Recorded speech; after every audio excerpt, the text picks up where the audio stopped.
Hello, everybody. Welcome to the 20 and 20 podcast starring Kermit Washington. I'm T.O.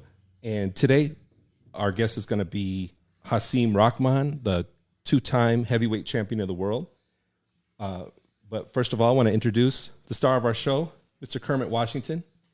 Hey, how are you? I'm glad to be here. And not only that, we're going to start a new stage for me, and it's going to be the podcast every week. So just stay tuned.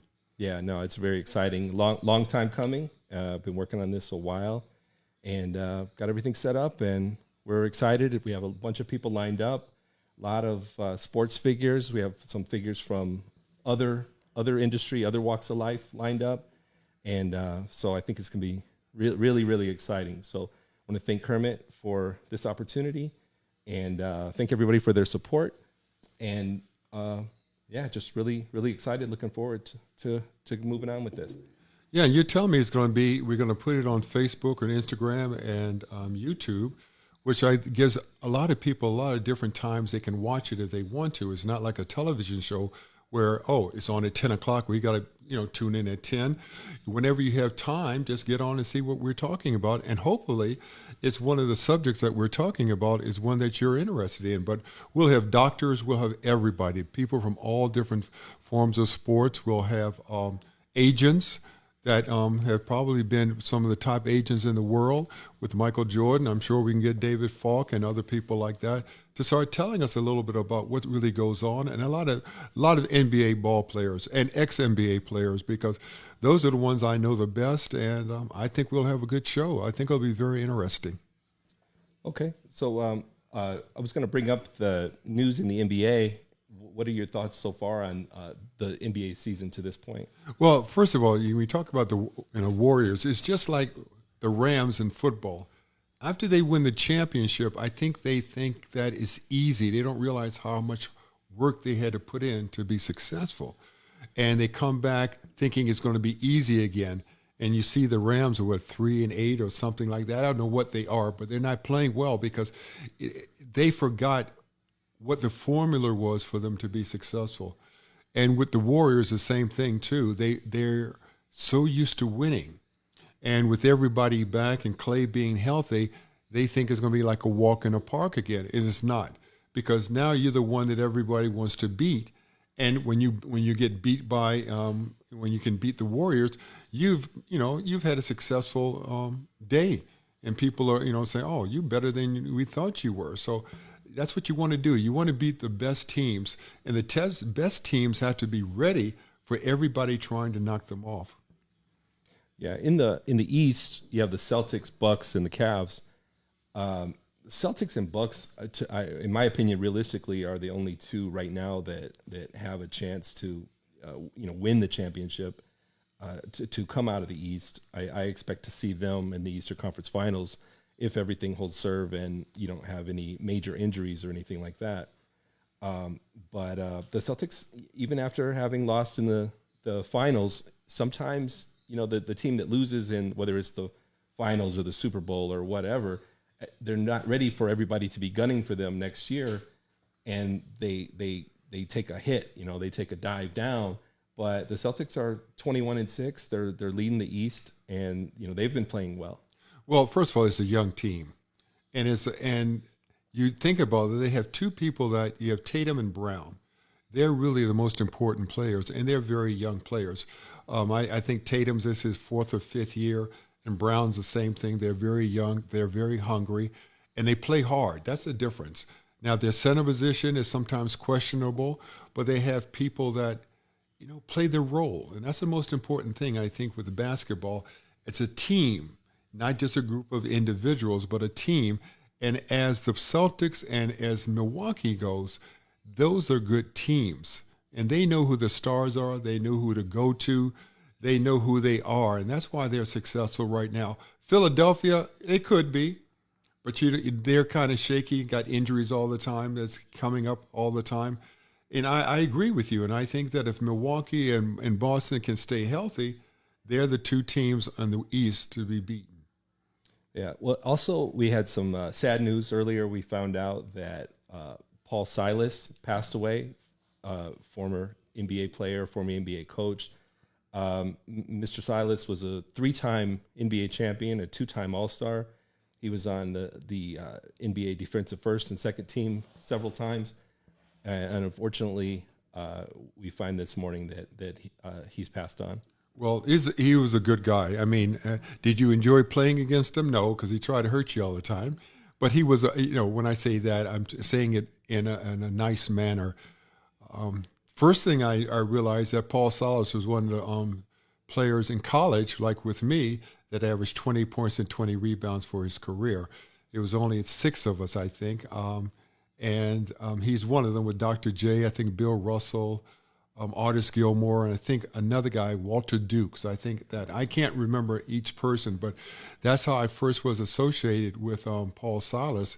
And he went to Creighton, and I had never heard of Creighton before I started researching, Paul Silas as a way. But he was a very hard player. Went to play against. Offensively, he was a lot like me. We weren't great offensive players, but we played defense, rebound, and we did what we were supposed to do. We were a good team. We were good team players. And I'm sorry to hear that he's gone. Great player, good coach, very nice man off the court. Remember what I said, off the court. Well, he got two rings with the Celtics and then one with the Seattle Supersonics in '79. And then he was the coach of the Clippers, but he started coaching them from '80 to '83, the year after you left San Diego. Yeah. The problem was with that, because when I left, we had a winning season. The first year in San Diego, we had a winning season. We had World B. Free, Randy Smith, Freeman Williams, Brian Taylor as guards, very good guards. We had Sidney Wicks, Nick Weatherspoon, Swin Nader, a few other players I can't remember. And were we a great team? No, but we were a winning team. I think 43-39, and we only missed the playoffs by 1 game. And then Bill Walton wanted to come down from Portland, and he wanted to play for San Diego because he grew up in San Diego. So they sent 3 of us away for compensation for Bill Walton. And then Bill Walton, I think, played in 15 games that year. And that was the downfall of San Diego for many, many years. The Clippers just could not get it together. It was bad, because I enjoyed playing in San Diego a lot. I really loved it. Nice weather. Yeah, it was just fun. We didn't have the pressure. But when I went to Portland, yes, you have the pressure. You're in Boston, you have the pressure. But the Lakers, you have the pressure, because they expect you to win. So it's a different world. Kermit, I think a lot of people would, like to hear from you as far as a former player, as someone who's seen been associated with the NBA since 1973. What is your take on the differences between the players of yesteryear and the players of today? Well, first of all, I get asked that a lot. The thing is that the players nowadays are better athletes than we were, because they had other people to look at, and they went from what they did to even better. But the game is different. The game is very, very slow when I played. The only teams that ran were the Boston Celtics and the ABA teams. Those are the only teams that ran. Everybody would bring the ball up slow and set it up. Well, the center was the most important player back then. You had people from McAdoo to Cowens to Unseld to Elvin Hayes to Walt Bellamy to Spencer Haywood to Kareem to Nate Thurman. Everywhere you went, there was a pretty dominant center. And that was the most important player in the league. On the team, because everything surrounded them.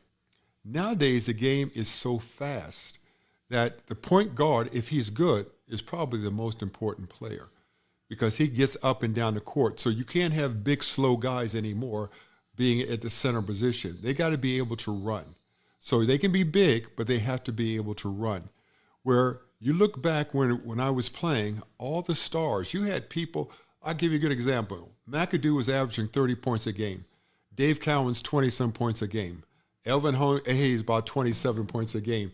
Wes Unseld, about 20 rebounds a game. You had Spencer Haywood scoring a lot of points a game. Kareem, about 30 points a game. So Nate Thurman, by 20 and 15. just go up and down the line. They had very good players. Even Sigma, now we're going a little bit more toward the 80s. Yeah. You had Sigma that was a very good player. You had everybody that was playing well, but the game was slower. Then all of a sudden you get these different players that played more than one position. They could play a point guard, point forward, bringing the ball up and down the court. Now, we weren't allowed to dribble. I mean, we were told if you were a power forward, give the ball up to the guard. So it's a much more rigid system. Yeah, we don't want you dribbling. Now these guys, you got centers who bring the ball up now. Yeah. You got the Greek freak that brings the ball up.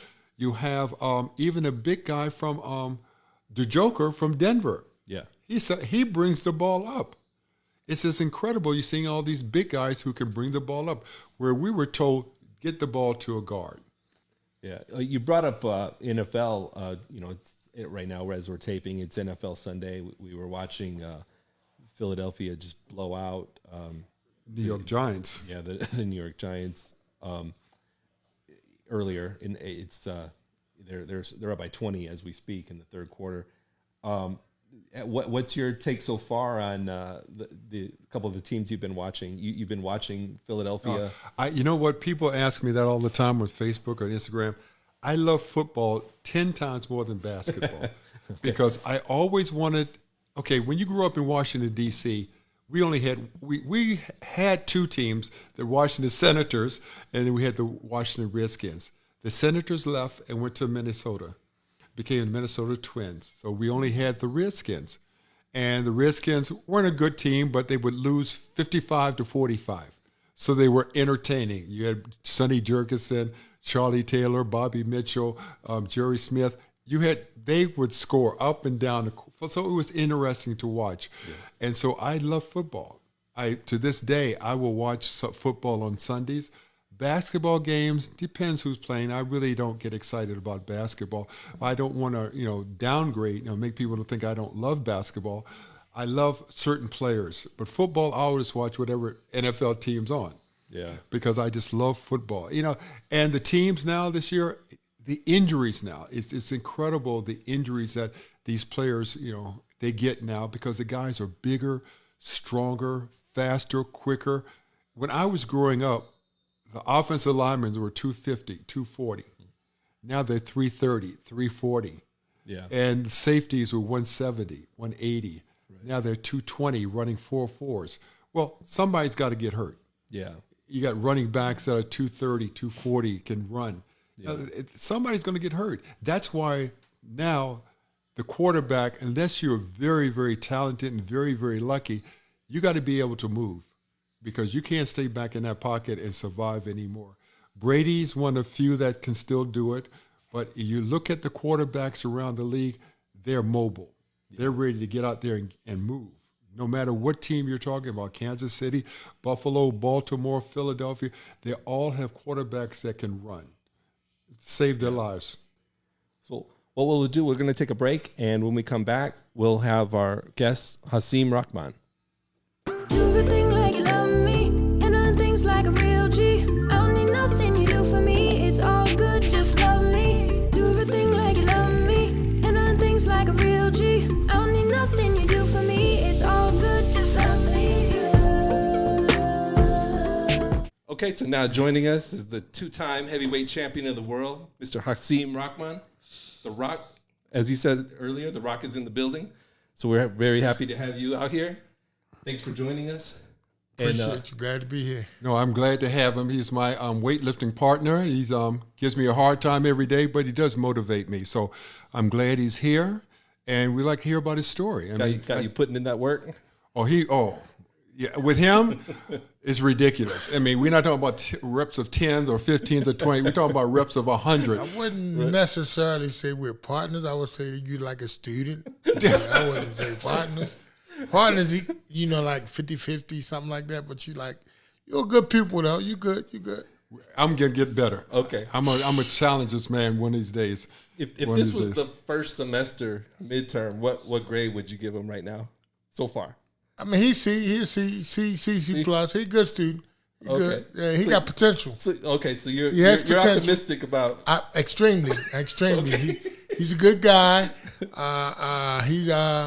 he showed signs of wanting to get better, and so I believe I can make a star out of him. You know, we'll see. You just got to stay on him, huh? That's it. Or I'll be dead in my grave. Either one of the other, one of the others. So just to familiarize yourself with our the audience, that a lot of the younger people, they have super short memories. You have people that are superstars 4 or 5 years ago that people don't even realize what people accomplished. So what we do is we go back to the beginning. Like when you were coming up, were you into a lot of different sports? Actually, no. And it would be funny. I tell you the sports that I was in when I was 11 and 12. I played baseball. When I was 13 to about 15, I used to swim. And then my dad was like a nerdy guy. He wouldn't allow me to play football in high school. So when I got out of school, when I started doing my own thing, I just got into boxing. Oh, okay. So I ain't need no permission slip signed. Right. So I just did my own thing. And just for our reference, was he afraid that you were going to get hurt, or you going to hurt everybody? He was afraid that I was going to get hurt. So, okay. He was just like one of those dads that you say he didn't want me to just rely on, because I was a big, strong guy. When I was 16, I was 6'1", 230. So, and I was fast. I was just a strong guy. So he didn't want me to just rely on my physical ability. I see. And he felt like football, he just felt like the coaches going to look at me and give me everything I want, but going to run me into the ground just to win a state title. Right. So he said, that's what they do. So he didn't want me to just rely on my physical prowess. He wanted me to just, study and get straight A's and do this stuff. And I was completely not interested in it. Now, tell me about Baltimore, because I grew up in D.C., and we used to look at Baltimore and say, Lord have mercy, that's Baltimore. And as bad as D.C. was, we thought that Baltimore was worse than D.C. Well, when I was coming up in the streets of Baltimore, because I did kind of stray to the streets of Baltimore, it was just like, if you're not from Baltimore, you're not going to be there long. Like it was guys from everywhere else getting sent back home in boxes. I mean, it was like a rough, like they call it concrete jungle. Like it was really a jungle. It was like two sides of Baltimore, because it was the civilian side, which was cool. You was cool. Like if you was a civilian, you mind your business. You could come through there. You can go to the inner harbor. You can do whatever you want, whatever 9-to-5 career you was into. It was okay. But if you chose the streets, you just had to be careful. Be more careful. Yeah, in D.C., we were looking at that. And D.C. was a very dangerous place. Like I tell people, every block you walked away from your neighborhood, it became more dangerous.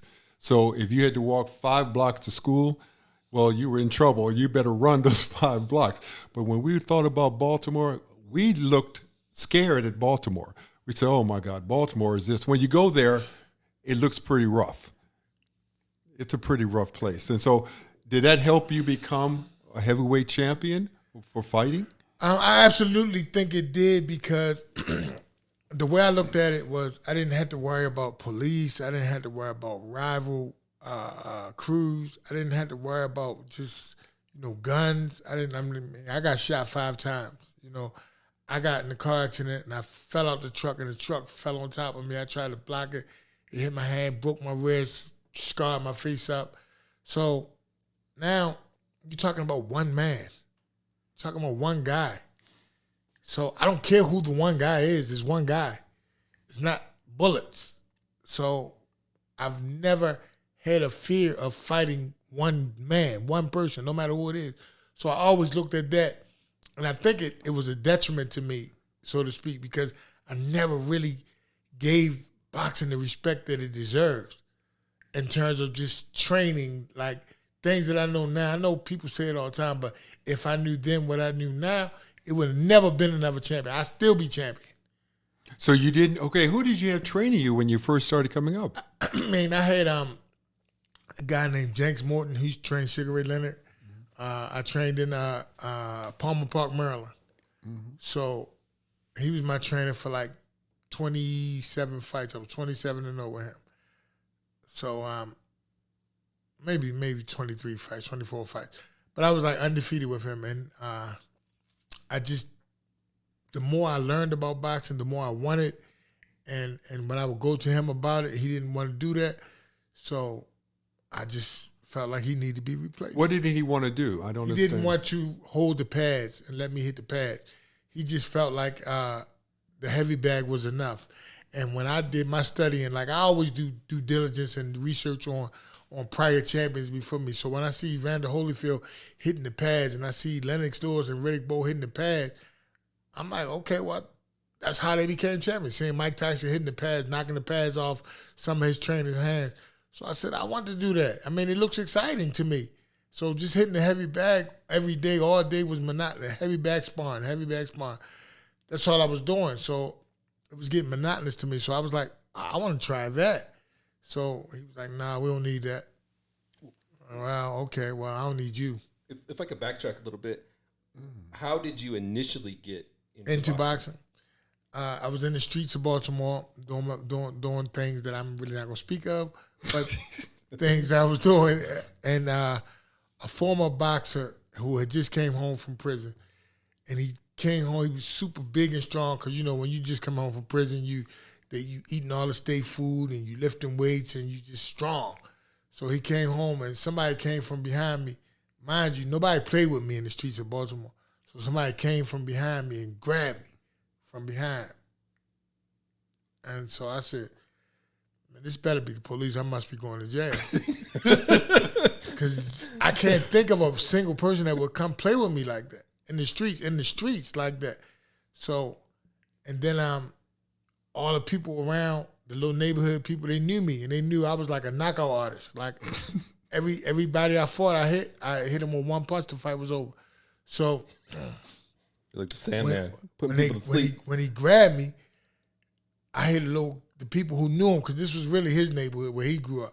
This was just my neighborhood where I, made money.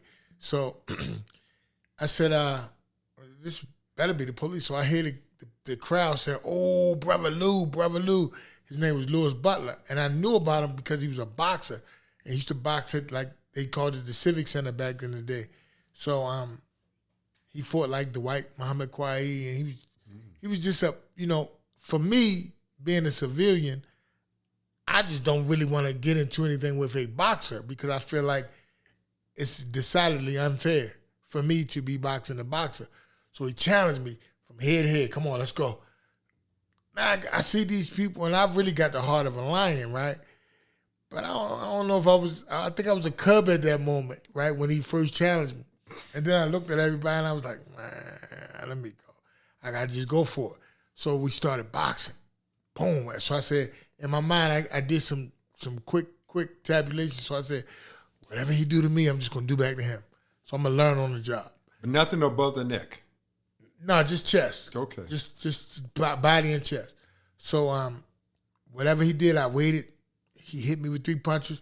So I'm getting. I mean, for me, I'm 20 years old. So I'm thinking, okay, I don't know how I'm gonna get hit by a boxer. I don't know if a boxer punches feel any different than anybody else's. So in my mind, I thought they would. So when he hit me, I could take this. So I deliver it right back. And then he do it again. I deliver it back. Went like that for like 3 or 4 times. And then I said, okay, I got this. So now let me just lead. So I start leading. Pop, pop, pop, pop. And I hit him, and he hit him in the chest, and he wound up falling back to the light post. And he said, okay, that's it. He said, man, you so strong, man. If I took you to Mac Lewis, man, you'll make $1 million. I looked at my pocket. I probably had about $40, $50 in my pocket. I said, well, where is the gym? Let's go right now. Right? Yeah, $1 million, let's go. So he said, okay, meet me here tomorrow. I'm going to take you down to the gym. So I was excited. The next day come, I was there. He didn't show up. So one of my cousins had a baby shower that weekend, and I was at the baby shower, and I was telling my uncle about it. And he said, no, you ain't do that to Brother Lou, because Brother Lou was the man. Like, how much was he weighing? He probably was weighing about 240. He was big. Yeah, he was big and strong, just coming out of prison. You know, people come out of prison, they be nice and big and strong. Well, back in Baltimore anyway. They used to be nice, big, and strong. Do a lot of weightlifting and a lot of getting in shape. So when I told my uncle about it, he acted like he didn't believe me. Like, nah, you ain't beat up Brother Lou. So I said, okay. So he said, well, I know Mac Lewis. I could take you down there. So I said, let's go. So he took me down there. And then I think like 1 day or 2 days I was in there, he had me spar this other amateur that had been in there for 3 months. Heavyweight? Heavyweight. So I dropped him. Boom. So I said, oh, this boxing stuff easy. It was just easy. So that sounds like him in the gym now. So anyway, you had to be thinking you're about to cash in at that point. I'm thinking like, man, you make $1 million. Mind you, I tell you, all my street fights from time I'm 15, they only last one punch. I'm knocking everybody out. Then I get in the ring and put the headgear and the boxing gloves on. And I drop the first person I spot, right? So then he says, yeah, you might be too strong for these amateurs. How much are you weighing? I was probably weighing about 275. 275? Yeah, I just didn't do any exercising like that. So anyway, he told me, he said, so you won't be getting in there with the amateurs anymore. You're too strong for them. So he put me in there with this pro. And the pro looked like George Foreman. They called him Little George Foreman. His name was Mike Whitfield. So I just do my thing. I go right at him. Boom, boom. I threw probably about 200 or 300 punches. 200 or 300? I mean, I'm exaggerating. Oh, okay. So I just shot my load, right? And he looking at me like, that's all you got? Boom! Hit me with an uppercut. Oh, I thought he broke my jaw. Boom, boom, boom. He started hitting me with all these shots, left hook, right hook, come back to the body. Oh, I'm saying, oh my goodness. I really couldn't even chew, right? So he beat me up, and we didn't work on the clock. We worked on the trainer to tell you when it was enough. He would say time. So then I got enough of a beating. He would say time. So I'm like, oh, okay. I'm thinking he see I'm clearly no match for this man. He gonna pull me out. So he give me some water, give me a little bit of instruction, go back out there. So I'm like, wow. He go back out. So I go back out there and shoot my wide again. And I'm gassed out even quicker this time. And then he go right back. That's all you got? Boom, boom, boom, boom. I don't really know how to defend myself against this guy. And he beat the crap out of me. Like, but all he did was make me mad. So now every day I'm running harder. So now I gotta stay around long enough to beat him. Right? Now I know this is not a game. Because his record was like 2-2, right? So I'm saying, he can't be the best out here because he lost 2 times out of 4 fights. 500 fighter. Why am I getting beat up by a 500 fighter? So I stayed in there for about every day. It was like 3-4 months. 5 months, I started beating him. I started beating the crap out of him. So now I'm like, okay. So now because of conditioning? Just because of learning, knowing, strength, conditioning, everything. And just because I'm Hasim. So anyway, after that, they start talking about turning me professional. No amateur? No amateur. So now they talking about turning me professional. So I'm like, nah, I don't know about this. I said, just because I'm dominating this gym doesn't mean that I'm good. So I said, what I'll do is I'm going to try some other gyms. And if I'm as good as they saying I am, then I'll come back and turn pro with them. But if not, then I'm going to turn pro somewhere else. So I wound up going to upstate New York, Kevin Rooney. You know, the whole brain trust that had Mike Tyson, Bill Caton, and Steve Lott, and Kevin Rooney. So I go in Kevin Rooney gym. He had a heavyweight that was 5-0. He put 5-0 as a pro. So he put me in there with him. Boom. So I beat him up. So I'm like, how much did he weigh? He probably like 220, 230. And you were 270? And I was like 270, 275. So I beat him up, though. But he was a professional. I was an amateur. So I'm like, okay, maybe there's something to this. So then they had a rising heavyweight that was 14-0. His name was Jeremy Williams. But he wasn't there. He was in California. He's from Long Beach. So he wasn't there. We was in Catskill, New York. Mm-hmm. So he would go home and then he would come back. So when he came back, they told him there's a new heavyweight in here. So he's like, okay. So then we get into something in the house. We share in the house in Kevin Rooney's house. So we get into a little skirmish at the house. So I'm ready to beat him up in the house. So he said, nah. You know, we can handle this in the gym. I said, no, it ain't starting the gym. We can handle this right now. So anyway, we got out of it, and then when we got in the gym, we finally wound up sparring. Man, he beat the brakes off of me. So I'm like, okay, this is boxing. This is real boxing.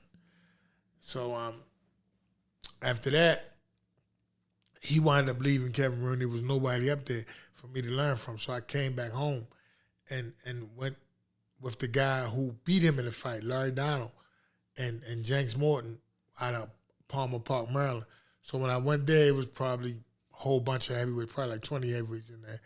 So I started sparring those guys every day. And now you sparred every day? Every day. Probably, you don't take a break from that? Probably like 4 times a week. Four times a week. You had headgear on, right? Yeah, headgear and bigger gloves. Okay. So, but I was an amateur with no real experience, so I had to catch up. I was the only amateur out of everybody else was pros, but I was such a specimen that they was like, okay, we can do something with you, you know, because all the other amateurs trained at 4:30. In the morning? No, in the afternoon, in the evening. So I used to come early in the morning. They started at 9, so I had to leave like my house in Baltimore. I used to drive it was like an hour drive, you know. And I would get there, and I would be like the first one there, and the last one to leave every day, you know. So I boxed all the pros. I boxed them every day till I start beating all of them. Then when I start beating all of them, they wanted me to turn professional. So who wanted you to turn professional? The trainer, Jenks Morton. And then he brought in some guys that managed some of his other elite fighters, and they wanted to turn me pro. So I said, no, I think I'm going to wait for the 96 Olympics. So they said, well, you're a better pro fighter. You have more of a pro style than an amateur style. So I said, well, I don't believe you. You need more people, right? So they said, well, what do you mean? What kind of people? I said, you know, Benjamin. Show me the Benjamins, and then we can, you know, show me something that make me believe that y'all believe in me. Put your money where your mouth is, right? So they said, okay, well, we'll give you this amount and then this stipend every month.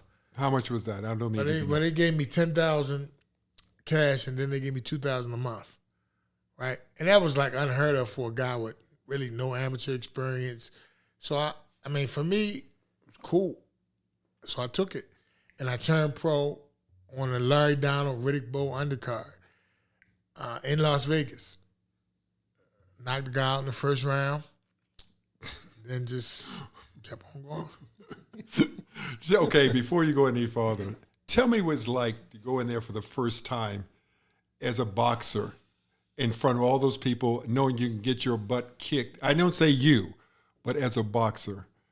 Well, it's kind of hard for me to answer that question because when I first turned pro, I was on a big card. It was a Riddick Bowe, Larry Donald on the card, but I was the first fight, so it was probably like 19 people in there.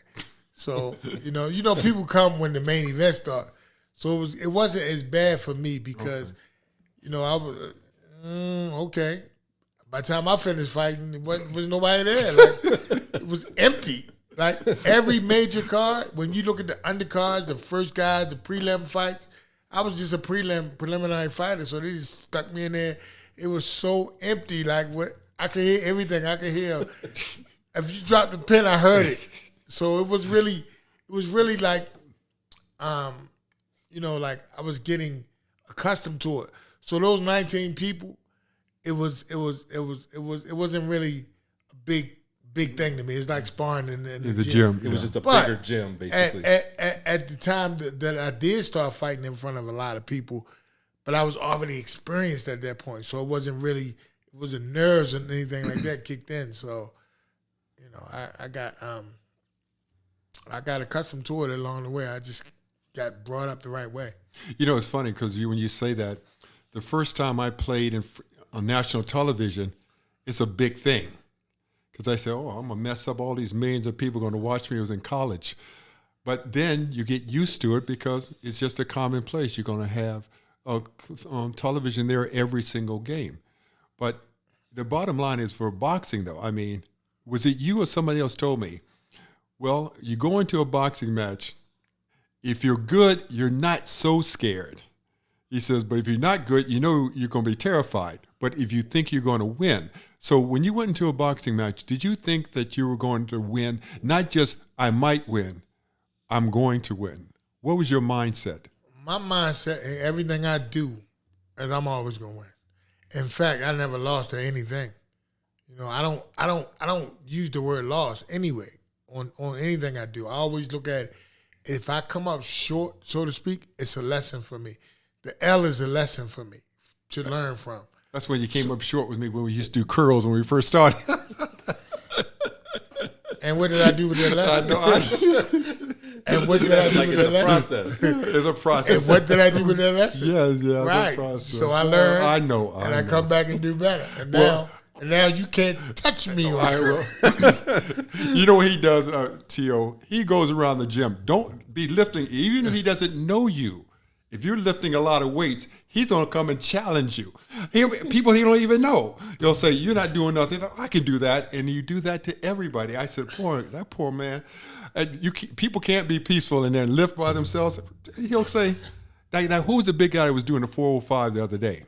Yeah, that crushed him. Okay, well, I know. You looked, you didn't know him at first, did you? No. Yeah.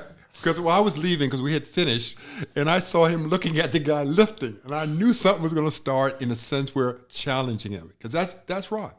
He's got to challenge somebody. So he's the one that did 405. He did well. He did 405 for 4 or 5 reps, correct? Right, correct. And I saw him looking. I left because I knew what was going to happen, because he's like, it's like a gunslinger. This man, he goes around looking for challenges all the time. So I left. But do you know why I go around looking for challenges all the time? No, why? Because I work out with Kermit. It's no challenge. It's not a challenge, so I have to go find a challenge. Trying to keep it interesting. But, did I knock that term? But you know what it is, though? I'm going to get better every. I keep telling you, I'm going to get better every. Listen, okay. You know something? Maybe we should bring the camera one time to the gym when I start getting good. So, hey, that would be good because people. When are you going to be 85? When is that going to happen? When are you going to start getting good? Put a date. Wait. No, I'm already good. Stop. But I want to be really good again. Okay, qualified though. Just qualified. I would say no. I'm qualified. I'm going to give it to you. I'm out of gas. Be respectful. Okay. So look, the reason why you're good is because you're a senior citizen. Now, if you wasn't a senior citizen, you wouldn't be qualified as good. What would I be qualified as? Okay. It's just okay. Okay. But you're exceptional for a senior citizen. Let me say this. Then he motivates me because that's going to get me hurt on my die trying to outwin him. I see him walking in the gym. I said, Lord have mercy. What has he got? We don't do reps of 10 or 20. It's hundreds. Leg press, 100. Dumbbell pullovers or something, 50. Triceps, 100, 200. And I look at them and say, oh, my Lord. You could be like everybody else if you want to. No. Everybody do sets of 10. Well, man, everybody do that. I don't want to be ordinary. I want to be extraordinary. We know that. So you got to do extra to be extraordinary. Extraordinary. Okay. In boxing, let's go back to boxing. People want to hear the story because I had never heard the story myself and been around you all the time. So when you start fighting bigger guys, how did you progress from one guy to the next to start getting up there into the level of the very good championship fighters? Level? Well, to me, when I was it's crazy what I'm about to say, but when I was trying to make my name and get a name in boxing, I trained like a beast. What did you do? We want to hear. I ran every day. I did pull-ups every day. I did thousands and thousands of sit-ups every day. Didn't miss a day. Box every day. I was a workout fiend. I was like, I needed it. It was a rush to me because I wanted to be the best. I wanted to be the best in the gym. I told you it was 20 heavyweights in that gym. You call all 20 of them, they'll tell you who's the best as like still a contender trying to come up. So, like I told you, I turned pro on my guy, Larry Donald, Riddick Bowe undercard. And Larry Donald was my stablemate. So, when we start fighting, it was back then it was a television show that aired fights called USA Tuesday Night Fights. So we was on there. I fought on there a couple times to knock people out on there on a regular basis. So then they had us on a co-feature, right? So for me, I'm respectful. I know I'm under Larry. I'm under him. I turned pro on his undercard. So USA Tuesday Night Fight said we want Rock to be the main event, and I was shocked. I was like, over Larry? You know what I'm saying? I'm learning from Larry. Was Larry knocking people out though? Larry wasn't knocking people out. Larry was just a master boxer. He was like an Ali type. He was just, he used his jab. He went to the Olympics. He was an Olympian. He was a master boxer. So, and that's what I was learning. I was learning from him, but I was just more aggressive by nature than he was. He was more laid back. So I used to want to knock people out. So I guess USA Tuesday Night Fights wanted to see that. So they put me as the main event and him as the co-main event. And to me, I thought that was disrespectful. But hey, they paying the money, they paying the checks, and he got the same amount of money he was getting. But now he's fighting on my undercard. I turned pro on his undercard. Now he's fighting on my undercard. So that was just a testament to the work I was doing, and it was paying off before my very eyes. Like, wow. So, I mean, I won the USBA title, which is like a regional title, a notch below the world level world title, and I got a ranking. I got a top 10 ranking from that fight. So, now, before you go any farther about these rankings, are they legitimate, you think, the rankings when they rank you as a boxer? And I'm going to answer that question like this. I don't think anything is legitimate. In boxing? You mean they have an agenda in who they'll place? I just don't think anything is legitimate in life. I just think everything is stacked. You know, I think the president, you know, politics. I think the NBA, you know, if they want you in there, like you can attest to some of this stuff. If they want you in there, you'll be in there. If they want you to be the face of the front, you will be. If they want you out, you will be. You know, it's people who can play that they won't allow in the NBA. I mean, it's people who can afford to buy franchises in the NBA. They won't allow them to buy it. I just think everything is rigged. I mean, you know, everything. So where were you ranked then? I was ranked 12, and then I moved myself up. I kept fighting tougher guys ranked ahead of me. I wound up fighting for another title, and then I got ranked number 3. Behind who? Behind I think Lennox was the champion. I think I was behind like Bowen Holyfield maybe, you know. And then I fought a guy named David Tua. Oh, Tua. I fought a guy named David Tua. He was like, he was their pick. He was a knockout artist like a Mike Tyson. Mm-hmm. So, I mean, and what I'm saying, you can check on your own. I watched him fight. So we fighting. So I'm beating him every round, every single round. Just I'm punishing him with my jab because, you know, it might look like I'm boxing, but I'm actually punishing him because my jab felt like a right hand. So where it looked like I'm just boxing him, I'm really, really inflicting pain, busting him up, swelling his eyes up, the whole nine. So anyway, I'm fighting him for the right to fight for the undisputed heavyweight championship of the world. The winner got to fight Lennox Lewis, right? So 10th round come, 9th round come. At the end of the 9th round, he hit me with a shot after the bell, and he hurt me with the shot. So I don't know what kind of stinky leg or what kind of thing I went back, got to my corner. And they don't give me time to recuperate from the late shot. Okay, when you mean that, why? I mean, understand. They just went straight to the 1 minute? I just feel like, you know, people, like I said, I think everything is rigged. They wanted Tua. They wanted to see Tua and Lennox fight, right? So, yeah, they just gave me my 1 minute, and they didn't address it. The commentators like Larry Merchant and Herb Letterman, insane about it. They was like, oh, he hit him after the bell, this and that. And they made a big stink about it, but the referee just gave me my minute, and then it came back out. So I was still buzzed by the shot. He hit When me. you say buzz, please explain to people. When I was still affected by it, I still was hurt by the shot. An illegal shot. By the illegal shot. I was still hurt by it. I wasn't fully, I didn't recuperate fully from the late shot he hit me with.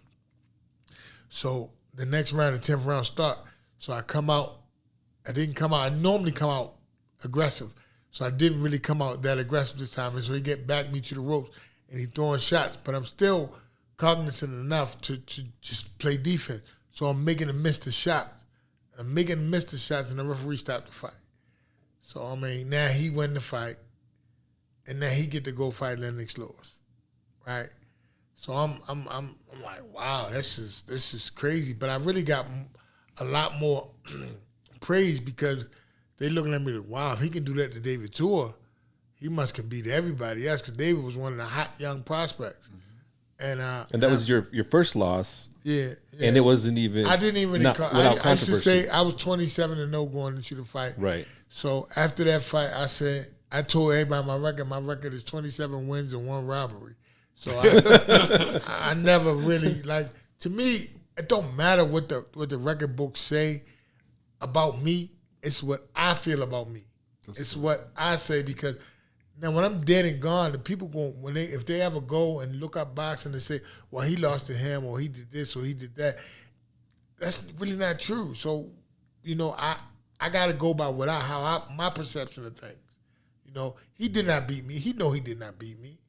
And he got a chance to fight for the undisputed championship of the world and lost to Lennox Lewis. And I feel like it was poetic justice that when I got to fight Lennox Lewis, I beat him. So...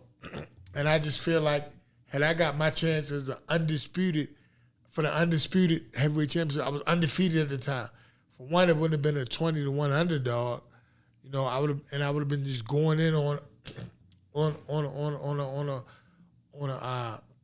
a high, with momentum, and just beating David Tua, one of the hardest hitting heavyweights out here, and I would have beat him. So. I just felt like, I did what I had to do, and I won that fight. Regardless of what anybody says, I know I won that fight. So Tua wouldn't fight you again, you don't think? We fought again. You did? Yeah, we fought again. Years later, like in 2003, we fought again. I beat him up again. He's the only man I beat up almost every round we fought, but I don't have any wins on. So this time, after I beat him up, I dropped him with the last punch of the fight as the bell rang, boom. And David Tua had an iron chin also, right? So I hit him with a left hook and I dropped him, boom.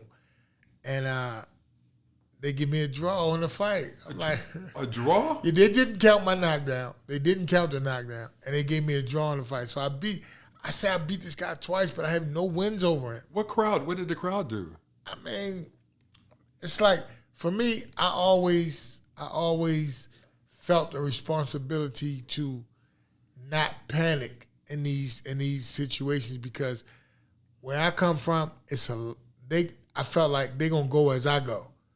And if I react hostile in an aggressive manner, it's a riot. It's going to be a riot. Where was the fight? Philadelphia. So I had 1 million Baltimoreans in the audience. It's 30 minutes down 95.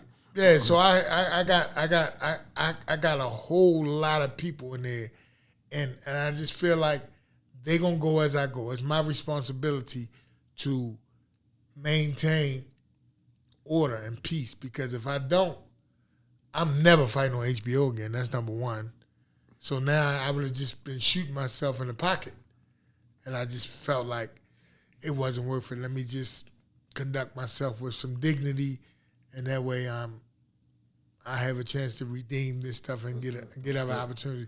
But I mean, that's not really what I was feeling. I really wanted to, just tear it up. Let's get. Tua, it was a tough man because I watched a lot Well, of his then fights. watch me and his fight. Watch both of them. I promise. No. That's what I'm saying. That's a compliment to you because he just beat up everybody every time I watched him fight somebody. Watch our fights. How much was he weighing when you fought him? Probably I think he wore 224 one time and 240 one time. How much were you weighing? I think I weighed 230 the first time and 245 the second time. Does it make that much difference in the weight where you're 230 or 240? Not for me, because I can hold my weight. I got big bones. I'm big and strong. I got length. I can carry weight good. Like nobody really could ever tell what I weigh to this day. They can never tell what I weigh. I try to get him up, try to sneak on the scale when he's on the scale all the time. He jumps. I carry my weight well. He jumps off the scale.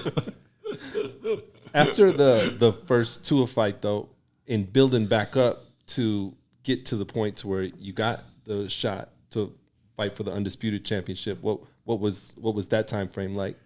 Well, it was topsy-turvy. I wound up fighting a guy named Oleg Mask. I fought another guy, beat him. Then I fought another guy named Oleg Maskayev on HBO. And I'm looking at this guy like, this guy can't beat me. I'm going to beat him. I just stood up to David Tua shots for all the shots. Even if he hit me at the bell, he couldn't drop me. So I know this guy going to be easy. He wound up knocking me out. So I'm like, wow, this is humbling, right?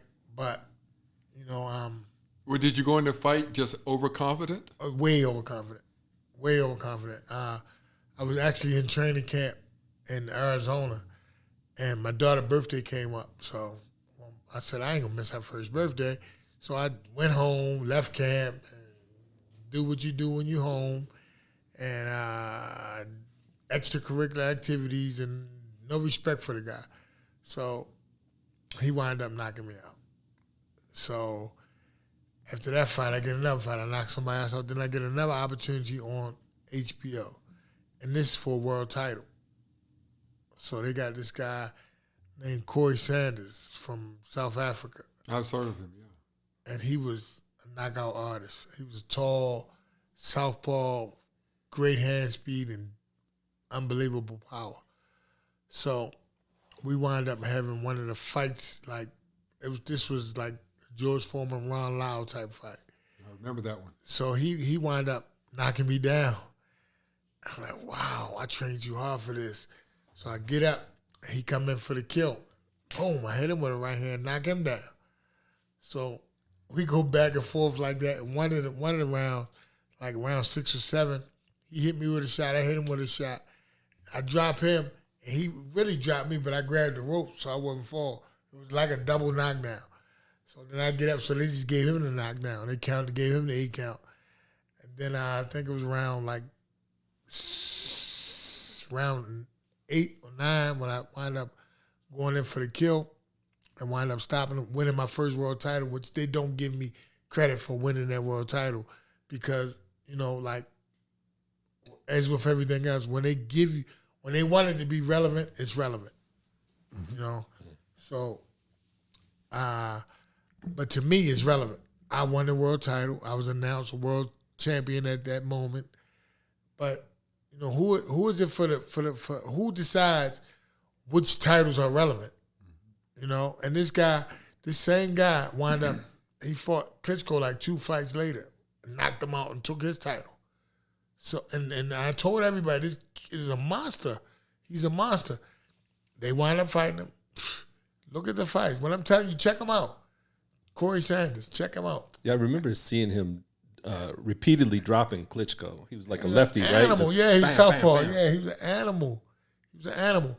So now I felt like after he knocked Klitschko out, I got more credit for my victory. Mm-hmm. Once it once legitimized it. Yeah, once they now I'm getting the credit, but I'm telling everybody who would listen, this kid, man, this guy is an absolute beast. He's a hard puncher. But as with everything else, people, they believe what they want to believe and do what they want to do, and so, he showed them. So now you get a chance for Lennox Lewis? Lennox Lewis. Now they come up and tell me about Lennox Lewis. So initially, they told me it was between me and another contender named David Izon. So they said 900,000. So I said, no, I don't want to fight. Let David have it. So, but most people won't realize out of 900,000, what would your take be? After, like your net. Yeah. After what would you after they take everybody out, all the money out? Well, after all the people I pay, then so I would have paid my trainer. I was paying my trainer 5% at this time. Okay. So that's $45,000 to him, and then I was paying 20% to my manager. So 25%. Who was your manager? I was giving out Stan Hoffman and Steve Nelson. Okay, keep going. So from there, from training facility you had to pay for? No. I never pay for that. I would get training expenses for that. So that training expenses would be something separate. So I get 75% of my 900,000. And then you get hit on the tax on that. Oh right? No, you got to pay taxes. And then so you're left with, a portion of it, a good size of it, but not 900,000. No, definitely not 900,000. So I turned it down, and they came back to me and said they really want to fight me. I said, okay, well, I'm listening. So did you do all your talking, or did you get other people? Because you sound like a person that you're going to make up your own mind. You're not going to let people tell you. No, I always had a buffer, but my buffer would come to me, and I would tell my buffer what to do, and they know we're not going below this. No, if you're not going to represent me the way I want you to represent me, then I'll find somebody else. So if I say I'm not taking less than this, don't come back to me with less than this. It's like I'm negotiating with my buffer, right? So now I'm giving him no wiggle room. This is what it is. Don't even come back to me telling me, well, let's do this or let's do that. This is what it is. So, I was really managing my managers. Good. But that doesn't happen too much in boxing. Well, I mean, I'm just talking about me. That's just how I am. I'm a little different than a lot of boxers. So you weren't relying on them. They were relying on you. Right. So, I'm telling them, and I'm telling them, it has to make sense to me. Yeah. If it's not logical to me, if you're not going, your reasoning is not going to satisfy me. Right. And now I know about this game. I know it. So I know what's there. I know the money. I know the foreign rights. I know this. Yeah. I know that. I know what's there. So I'm not asking for anything egregious. Right. I'm asking for what I want. And if they want me, that's what they got to pay. So we wind up settling on 1.1 million. We wind up settling on 1.25, one and a quarter, right? And then they gave me 150,000 training expenses. Good. So, and where did you train for that fight? I trained in upstate New York, Kermit, New York, for 4 weeks, and then I went to South Africa for 4 weeks because the altitude was so high in South Africa. I didn't want to come in late. I wanted to get there and adjust to the altitude. And that's where you were fighting. Right. And that's where I was fighting. So I go over there, and I promise you, it was reminiscent of Rumble in the Jungle, right? On so many levels, because first of all, I'm Muslim, right? And I'm the Muslim fighter who's the decided underdog, which Ali was the Muslim fighter and the decided underdog against George Foreman. George Foreman was this big animal, beast that can't nobody beat. Lennox Lewis was this big animal that can't nobody beat. Like, he's just going to knock.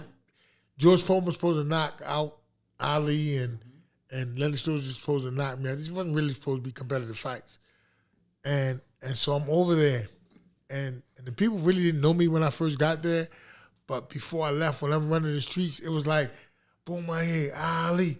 They used to run with me, and they fell in love with me, right, over there. So I felt like it was Rumble in the Jungle. I felt it the whole time. The entire time I felt like, oh, yeah, this is the exact thing. I'm going to knock him out just like Ali knocked I'm gonna upset the world. I'm gonna shake up the world. And when fight time come, shook up the world. And how much are you weighing in that fight? 238. 238. So you were feeling really good going in physically? Strong. And not it wasn't more about the weight, it was more about the conditioning for the altitude. You know, I felt I was boxing 16 straight rounds. You know, so yeah, I've been in Africa. I tell you, when you just like how you were, I used to lay in my bed and felt like somebody was laying on my chest when you first get there because of the altitude. Right. So hard to breathe. I said, what? Not getting enough oxygen. Walking up the steps, I said, what the heck is wrong with me? I mean, you're talking about when I was young, you know, working over in Africa, Zaire, and all those other places. I spent time in Big Bear, California. I was in Colorado. No comparison. No comparison. And those people will love you over there in Africa. They will love you. All you have to do is be friendly to them, and they're going to grab you and hug you and do everything for you. And how was Lennox Lewis accepted over there? Just like you? Yeah, I mean, my obviously wasn't in his camp, so I mean, but I feel like, you know, he was the champion. You know, when you're the heavyweight champion of the world, it's not the heavyweight champion of England or Canada or America. It was the world. He was the world champion, and he was bringing the fight to them. So they respected him and appreciated him for bringing the fight because it was his idea to have that fight there, not mine. I was just a pawn in this chess game. Okay, now here's a question. Financially, why would he take it there and not a place like Las Vegas or big places where more money could be made probably? I just feel like I can't give you a 100% answer. I can just, you know, guess. So my guess would be he was a big fan of Nelson Mandela. Oh, Nelson, yeah. And he wanted Nelson to see him fight. Oh, good. Was he at the fight? Yeah, he was there. Nelson had 12 statues made of him as a boxer. He was a boxer, that's right. Right. So he had 12. It's 12, and then they broke the mold. Nelson got the first one. Lennox got the second one. I got the third one. Yeah. This is 12 in the world. Awesome. You know, that's the truth. I used to read about Nelson Mandela, and he was a good boxer until they got in all that situation with trying to free this, you know, right. Liberation of the blacks over there in Africa. And it's still kind of bad in Africa, South Africa, even though they say things have improved. But, you know, it's good for them to see people like you and Lennox Lewis as the world's best. See, they don't see in Africa, they don't see blacks as being superior to whites, unfortunately. They're subservient. We're not. Yeah, they're subservient. But we aren't superior to whites. But that's what I'm saying. When they see you and they see Lennox Lewis and other people that are successful, they can identify with you and say, I can be successful also. But I worked in Africa for 24 years, and they don't see it like that. They, unfortunately, the masses don't. They need people that are good people, that are leaders, and show them what can be done. And that's what you did. So tell us about the fight now. Okay, well, we in the fight, and I'm ready. I'm so ready. I'm feeling like I'm the baddest man on the planet going into the fight. Like I said, I was over there. I'm fully adjusted to the altitude. So we come out there and we start the fight. So he hit me with the jab. Oh my goodness, the jab was so hard. So I'm trying to do everything he do to me. If he hit me on the brick, I'm hitting him back on the brick. If he touch me, I'm touching him back. If he touch my head, I'm touching him back on his head. Whatever he do, I'm just letting him know, look, nah, you're not sonning me. You're not sonning me in this ring. You know, I don't respect you as a higher authority. Like, I feel like you on my level. We on even playing field. So whatever he did to me, I did to him. And then in round 4, I hit him with a big right hand. Boom. And he smiled at me. And right then and there, I said, I got you. Now, why did he smile? Explain that to everybody. Well, typically when a fighter smiles at you or shake his head yes or something like that, then that means you got him with a good shot. He's acknowledging the good shot. Yeah, he acknowledging the good shot. So, you know, some people take it like, oh, okay, it's a joke. Like, he looking at you as a joke. But, you know, the real deal is you buzzed him. You got him with a good shot. So I just felt like I got him from that point. And then in round 5, I still remember that. Now I'm going to check and see how much damage I really did. So I'm just jabbing. I'm really trying to jab him to a spot where he'll have no escape route. So I got him in the corner, and I just let the right hand go. Yeah. And when I hit him with it, he didn't get up. No, he hit the floor hard. So Yeah, because we saw you pop, and then he got him in a position, and then you just that's all it uncorked was. on It him. was just about. It's always like chess. It's Yeah. always chess. You know, it's not just checkers, just going in. You know, whatever happened. No, it's chess. You really got to think and try to set your man up. You know, and it's so much like chess is the preparation. It's all chess. Tactics. It's all chess.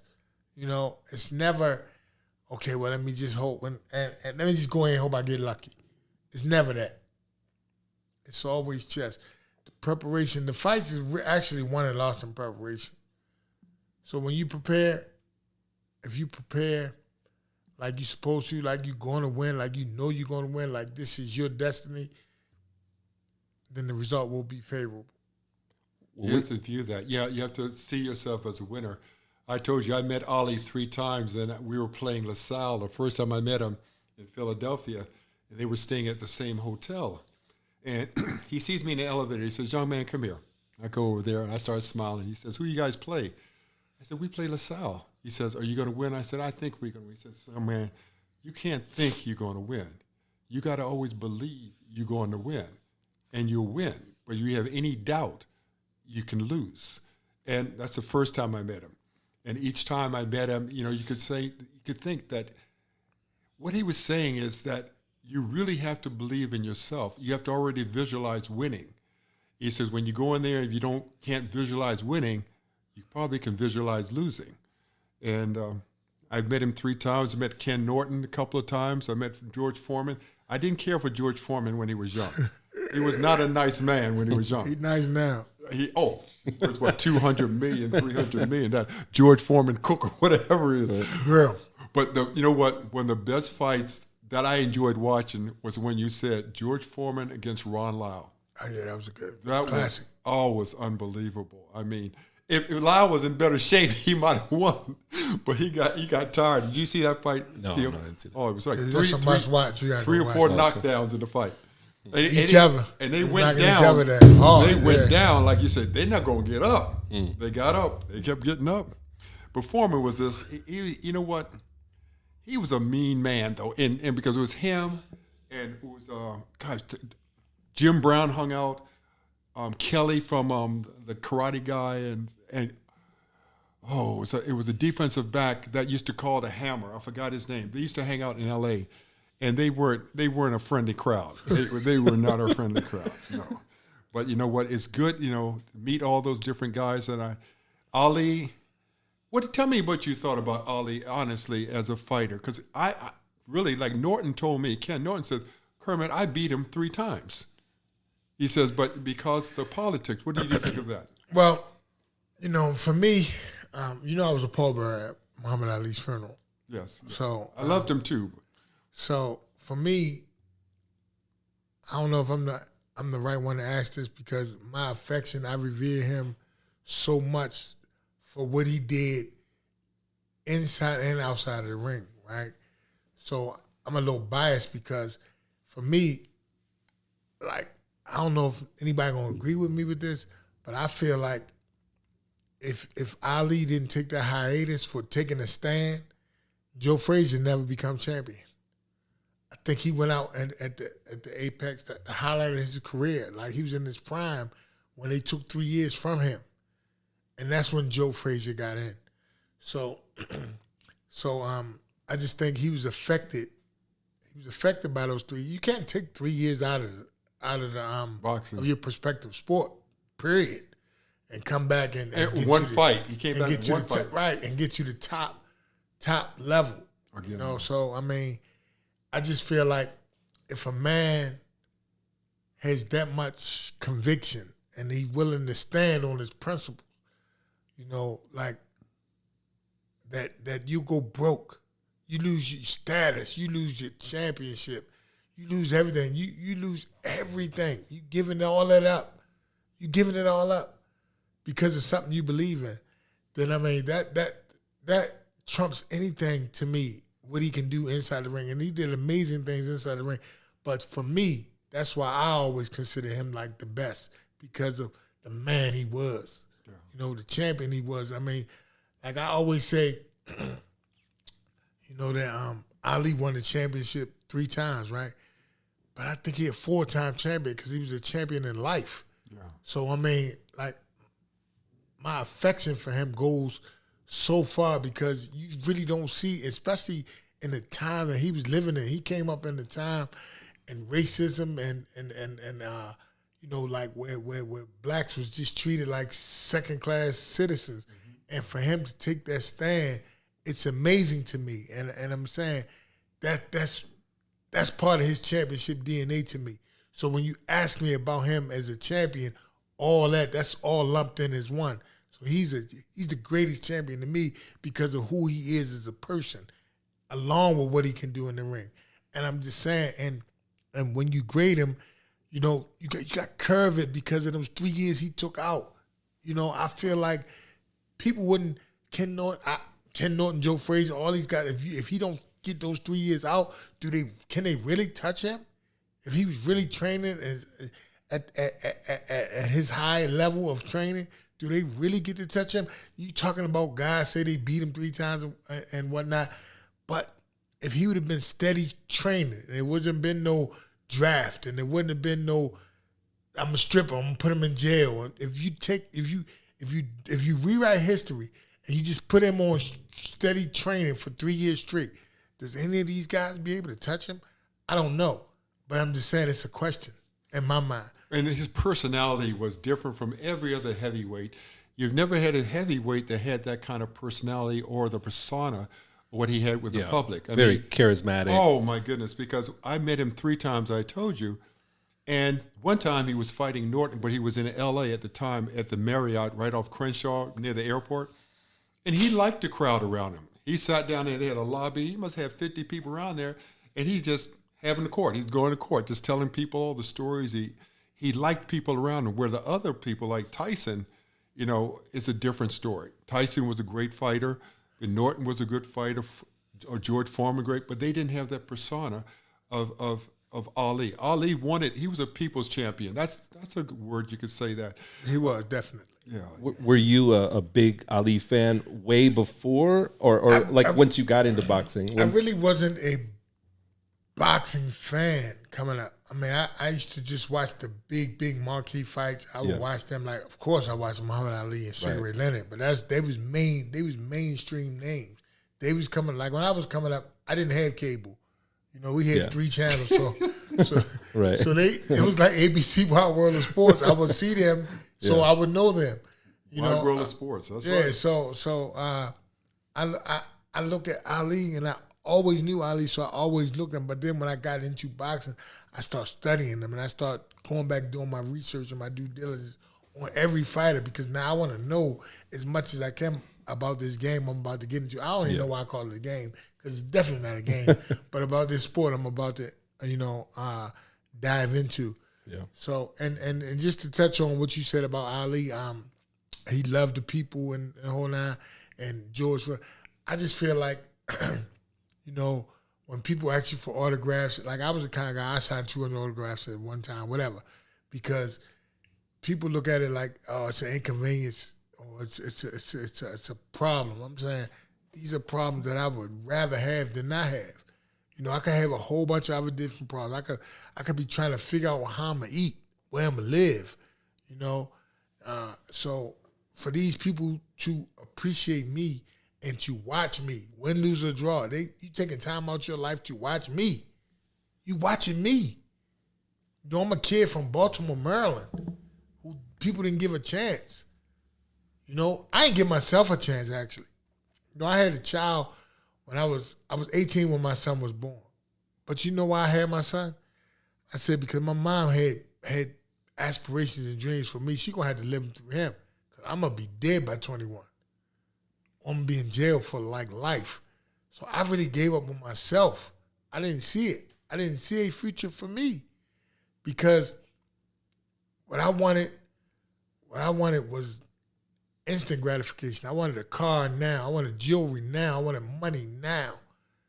Okay, then what was a turning point in your life then? I told you earlier about the boxing when I was on the corner and the guy grabbed me. Oh, okay, and that changed your life. That really That changed was my the life. fork in the road. That Well, really you changed need my to life. thank that man. You ever thank him? All the time. I said, Lou Butler. He changed my life because I got rid of it. I gave it up. I just retired because it was two things. It was him coupled with my son, right? I really wanted a better life for my son. And I felt like even if I got lucky and got 12, 13 years of a good run in the streets, made a lot of money, bought my son everything he wanted, right? I said, now if I go to jail, that's all he gonna know. So he gonna do the same thing. He gonna get in the streets. And then it's gonna be, a generational curse because he's gonna do the same thing because he's gonna be used to these expensive shoes he's getting and these expensive clothes he's getting and be able to go wherever he want, whatever. Now, I'm gonna do what my daddy did. My daddy was getting money. Now, it's sad to say he'd have been probably putting money on my books in prison, and I just didn't want that. So, I just changed my life. That's good. Now, one of the question I want to ask you, when the heavyweight champion was at his finest, who were the guys that were fighting in that time? It was Norton, Ali, Frazier. What were was that the best time in heavyweight for a long time? You asking the absolute wrong person that because I was the heavyweight champion. Like, No, why no, would I ever but say I Earl know, was I better know. than the Earl that I was fighting in? Why would I say Earl was better than Riddick Bowe, Lennox Lewis, Hasim Rahman, Evander Holyfield, George Foreman? Like, we was all, I'm not going to say nobody was better than us. Okay, well, I'm just saying the different eras, just like with Sugar Ray, Hearns, Hagler, all those guys. That was the golden for middleweight or whatever. I don't know what weight it was. Yeah, middleweight. Middleweight. That was just gold. I mean, That may be true, but that's just like me asking, Steph Curry and the Golden State Warriors against the Bulls. that's true. It's just kind of unfair and it's disrespectful to both teams. You know what I'm saying? Like, who knows? Because the things that they was allowed then, they're not allowing now. So then, which rules do you play by? Or like, I honestly feel like fighters are bigger and stronger now than they ever were. But I wouldn't go so far as to say that because they're bigger and stronger, George Foreman, he was the big bad wolf man. He was 220 pounds when he fought Ali. That's nothing compared to these giants out here now. But I wouldn't be disrespectful and it's blasphemous to say, oh, well, this generation is better than their generation because they're bigger and stronger. I wouldn't do that. So I just feel like it's unfair to compare generations. So I would never. I think that's a question that I think that's a loaded question. It's just only a fool would answer. Okay, but my question is, back then, nowadays when you talk about heavyweights, and you've told me that heavyweights are better now than ever, but it doesn't seem like it draws the attention that when you had the Ali, Frazier, Norton, Foreman fighters. Because you ask me, or maybe T.O., who are the top 4 or 5 heavyweights now, I can't name them. Can you name them? No, but I feel like that's a product of how, like for you, you weren't in a league, on a team.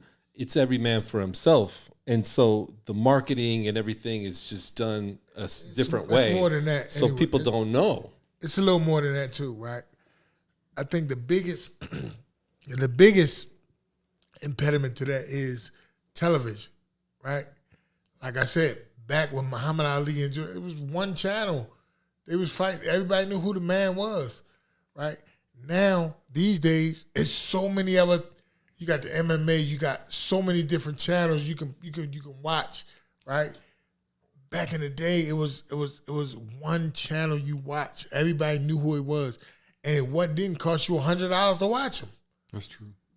So now, for my $100, man, I'm going, please, I'm putting this up I'm saving up for this, or my kid need this, or my kid need that. So I don't have to watch the heavyweight champ, whoever he may be. I don't have to spend $100 to watch him, right? I can use I can't see him on free television, CBS, ABC. Now, Wide world of sports. Right. I do think if the fighters and the champions was on freight television, I think it'd be a boxing would be where it was in its heyday. You know, I think it would definitely be there. If basketball, the NFL, all this stuff is free. It's free. Boxing is not free. When you want to see the elite boxers, you have to pay. Yeah, that's true. That's the difference. That's the monumental difference, and why, you know, LeBron James and Deontay Wilder or Tyson Fury is not on even playing fields. Now, if Tyson Fury was on regular television, that the kids can see him, they can turn on and see him 2, 3, 4, 5 times a year, I think he'd be colossally more known than he is now.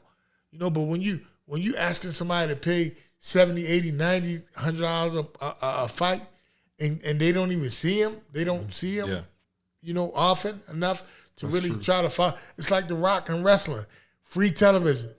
You know, free. When it's free, it's a difference.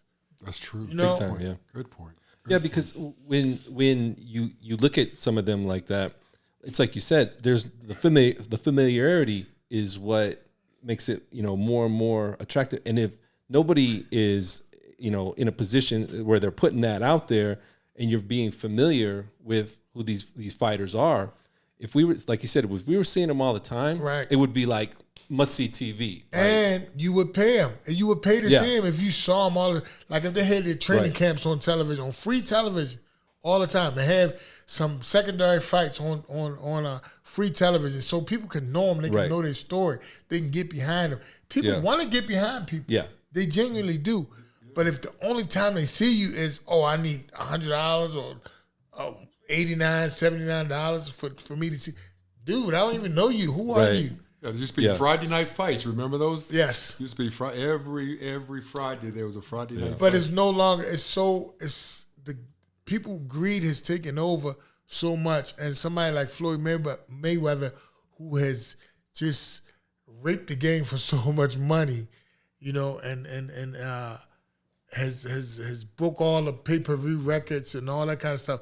Now it's almost inconceivable of going back to free television. You know, so it's tough because as a fan, you it's almost like you got to work really hard to keep up with it. Yeah. They don't even necessarily make a big deal of it on SportsCenter. No. You know what I mean? It has to be like the biggest of the biggest fights for them to even, you know, talk about it on a regular basis. The coverage is so light, minimal. Yeah, it's just not there. So it's like, why would I go spend X amount of dollars when, like you said, I don't even know who this person is because that other stuff wasn't there to lay that foundation. That's true. The biggest thing about getting money is marketing, right? Yeah. So the NBA, the NFL, they market their product like no other, right? But boxing, like, it's not one league. You got these WBC and IBF and everybody for themselves, right? Right. So they don't come together and market boxing. They have their own different agendas, separate agendas, and they are coming together for the best of boxing. They coming together for the best of themselves, and they're separate entities, and that's what's killing boxing. Because if you could have it where these guys could see, you know, this guy fighting his way up on just free television on Saturday or Friday or Thursday or all of these days, you got free boxing and you get to know him and you feel like you riding and you rising with this guy.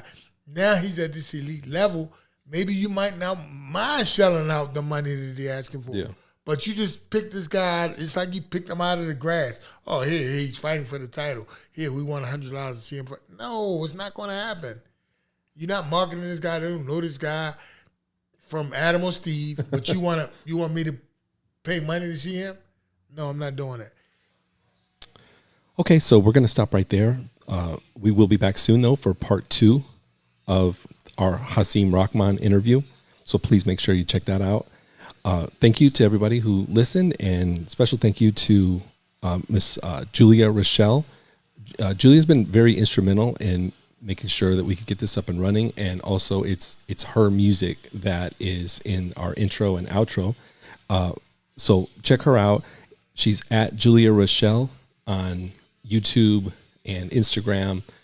She got a lot of good content out there, so please make sure to go take a look at that. I'm sure you'll like it. So until next episode, we'll say goodbye.